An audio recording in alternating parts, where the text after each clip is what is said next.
Japan में पहुंचा JDU सांसद संजय कुमार झा का डेलीगेशन। टोक्यो में भारतीय दूतावास में भारत के राजदूत सीबी जॉर्ज के साथ बैठक की। जापान में पहुंचा जेडीयू सांसद संजय कुमार झा का डेलीगेशन। टोक्यो में भारतीय दूतावास में सांसदों के डेलीगेशन ने ये बैठक की है। जापान में भारत के राजदूत सीबी जॉर्ज के साथ ये बैठक रही। जापान में पहुंचा है संजय कुमार झा का ये डेलीगेशन। टोक्यो में भारतीय दूतावास में सांसदों के डेलीगेशन ने बैठक की है। अपराजिता श्री हमारे संवाददाता लगातार बनी हुई हैं। अपराजिता, देखिए जापान में पहुंच गया है जेडीयू सांसद संजय कुमार झा का डेलीगेशन, और क्योंकि लगातार जो डेलीगेशन पहुंच रहे हैं वो एक कड़ा संदेश पहुंचाते हुए भी नजर आ रहे हैं भारत में।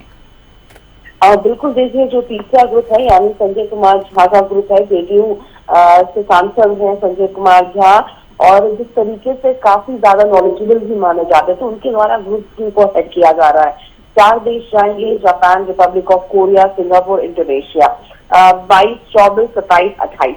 तो देखिए ये भी बेहद ही महत्वपूर्ण माना जा रहा है जिस तरीके से इनकी ग्रुप भी रवाना हो चुकी है, यानी कुल मिला के 3 ग्रुप अब रवाना हो चुकी है। हालांकि उनकी ब्रीफिंग भी जिस तरीके से की गई थी, और इस ग्रुप में कौन कौन शामिल है, तो अपराजिता सारंगी भारतीय जनता पार्टी की सांसद है, इसके अलावा यूसुफ पठान है, एक एआईसीसी यानी टीएमसी के एमपी, ब्रजलाल एमपी है बीजेपी से, जॉन बिचास है सीपीआईएम से एमपी है, प्रधान बरुआ है एमपी है बीजेपी से, हेमंत जोशी बीजेपी से सांसद है, सलमान खुर्शीद और मोहन कुमार। तो देखिए जो अम्बेसडर है मोहन कुमार।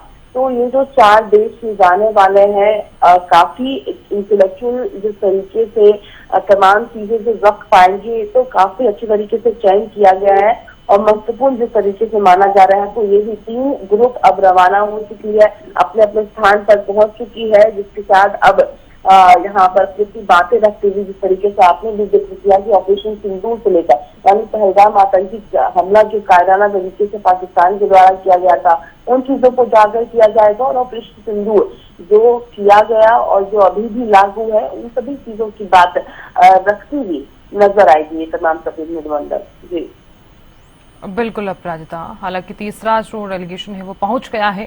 अपराजिता देखिए, हालांकि जिस तरह से आप भी जानती हैं कि ऑपरेशन सिंदूर और आतंकवाद के खिलाफ भारत की जो निरंतर लड़ाई है उसमें जो डेलीगेशन है वो लगातार प्रदर्शित तो कर ही रहा है। अगर यहाँ पर देखा जाए ना सिर्फ भारत बल्कि दुनिया तक एक कड़ा संदेश भी पहुंचेगा, तो क्या माना जाए भारत पर इसका क्या कुछ असर दिखाई देगा?